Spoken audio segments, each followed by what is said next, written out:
Ukraine medical विद्यार्थियों को पढ़ाया जाए भारत में ही। ताजा तरीन खबरों को देखने के लिए दैनिक छठी आंख समाचार को सब्सक्राइब और लाइक करना ना भूले। ब्यूरो चीफ अनीस अहमद की रिपोर्ट। अलीगढ़ 24 मार्च को दिल्ली जंतर मंतर पर होगा शांति प्रदर्शन। Aligarh Indo Ukraine medical students guardian association Aligarh chapter की एक आवश्यक बैठक बुधवार को स्वर्ण जयंती नगर स्थित एक रेस्टोरेंट में आहूत की गई। इस बैठक की अध्यक्षता एसोसिएशन के कन्वीनर पंकज धीरज ने की। संचालन डॉक्टर विश्वमित्र आर्य ने किया। बैठक संयोजक आमोद उपाध्याय ने बताया कि बैठक में एसोसिएशन के पदाधिकारियों के बीच मेडिकल स्टूडेंट्स के भविष्य व अन्य विषयों पर गंभीर चर्चा हुई। बैठक में सर्वप्रथम ऑपरेशन गंगा के लिए केंद्र सरकार व प्रधानमंत्री का आभार जताया। साथ ही सर्वसम्मति से तय हुआ कि यूक्रेन से भारत वापस आए मेडिकल विद्यार्थियों को देश के ही पर्याप्त मेडिकल कॉलेज में उनके सेमेस्टर के हिसाब से समायोजित किया जाए, जिसके लिए शीघ्र ही देश के पीएम व यूपी के सीएम को व्यक्तिगत रूप से प्रतिवेदन दिए जाएंगे, जिसमें अलीगढ़ सांसद, सभी विधायक, मंडलायुक्त व जिलाधिकारी का सहयोग लिया जाएगा। इसके साथ ही नई दिल्ली स्थित जंतर मंतर पर 24 मार्च को होने वाले शांति प्रदर्शन को लेकर व्यवस्था निर्धारित की गई। बैठक में कलेक्टरेट में यूक्रेन आपदा राहत केंद्र के प्रभारी आदित्य गुलाटी को विशेष सहयोग के लिए सम्मानित भी किया गया। इस महत्वपूर्ण बैठक में अभिभावक ठाकुर प्रताप सिंह, पुनीत अरोड़ा, सैयद राशिद आलम, ममता वार्षणीय, सुधा सिंह आदि सहित अन्य लोग उपस्थित रहे।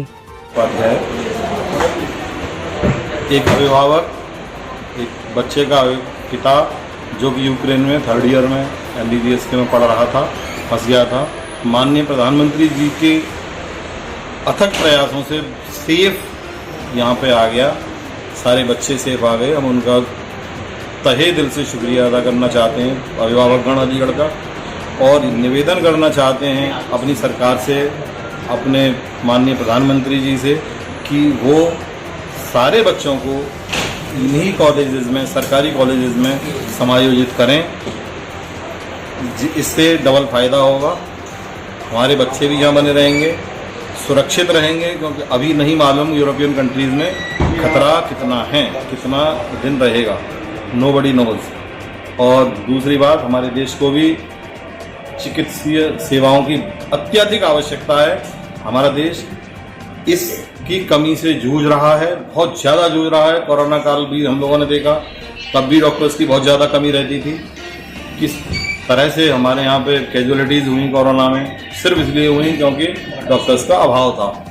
ये सब रहते हुए यदि हमारी गवर्नमेंट बच्चों को यहीं पे समायोजित करती है तो काफ़ी हद तक हमारे देश को इस चिकित्सीय सेवाओं की कमी से नहीं जूझना पड़ेगा। मैं ये निवेदन करूंगा गवर्नमेंट से, अपने माननीय प्रधानमंत्री जी से, माननीय स्वास्थ्य मंत्री जी से, कि वो इस तरफ ध्यान दें और थोड़ा सा की तरफ। मेरा नाम सुधा सिंह है और मेरी बेटी कीव में पढ़ रही थी यूक्रेन में, और वो राजी खुशी मतलब आ गई इंडियन सरकार की वजह से, और अब हमें उसकी भविष्य की चिंता है। और हम चाहते हैं कि सरकार हमारे बच्चों को इंडिया में ही अच्छी सुविधा दे और मेडिकल में उसको अच्छे से मतलब कॉलेज मिले, जिससे कि वो देश की सेवा कर सके और देश के बच्चे देश में ही पढ़ें। ये बहुत अच्छा होगा। हमारी इंडियन सरकार ने हमारे साथ बहुत अच्छा कोऑपरेट किया, जिससे हमारे बच्चे बिल्कुल सेफली हमारे घर आ चुके हैं। मैं माननीय प्रधानमंत्री जी को थैंक यू बोलना चाहूँगी, सब गार्जियंस की तरफ से थैंक यू बोलना चाहूँगी। उन्होंने बहुत सराहनीय कार्य किया है, बस इतना ही कहना चाहूँगी। विश्वमित्र आर्य, मेरा बच्चा 4th ईयर में Kharkiv government national medical college में यूक्रेन में पढ़ रहा था।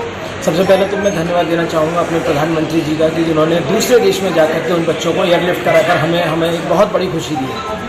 दूसरी चीज़, मुझे अविश्वसनीय सूत्रों से ये ज्ञात हुआ है कि सरकार जो है चाह रही है कि अन्य यूरोपियन कंट्रीज़ में इन बच्चों को समायोजित करने के लिए।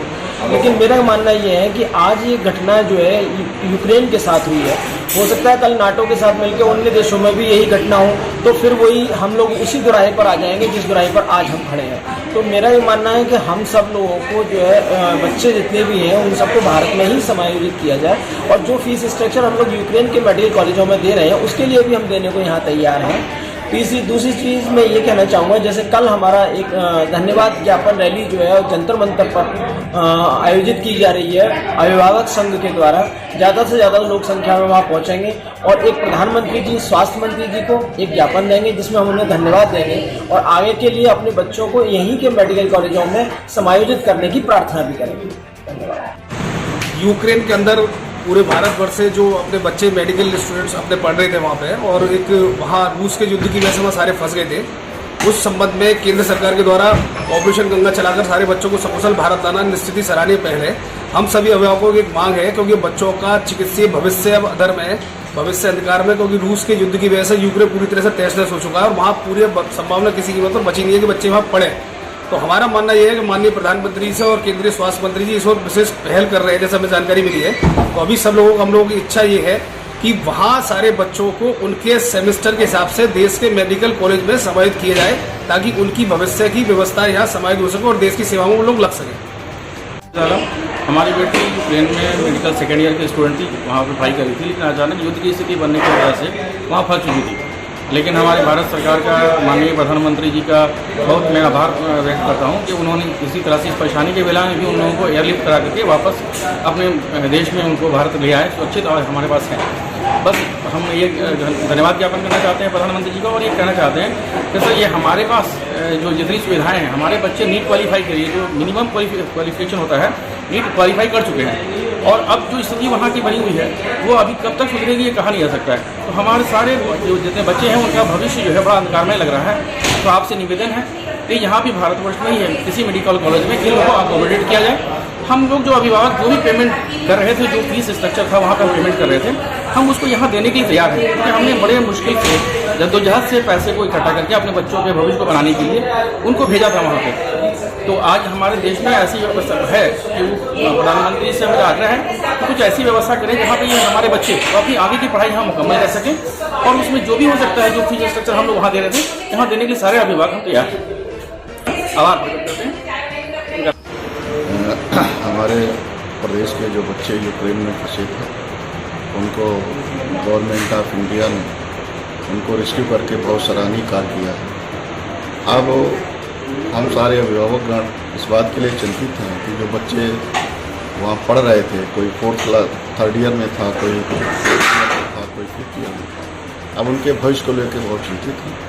तो गवर्नमेंट ऑफ इंडिया से हम लोग अनुरोध करते हैं और आशा और उम्मीद है कि इन बच्चों को अपने ही देश में स्कूलों में उनको एडजस्ट किया जाए और उनको पढ़ाई का अवसर मिले।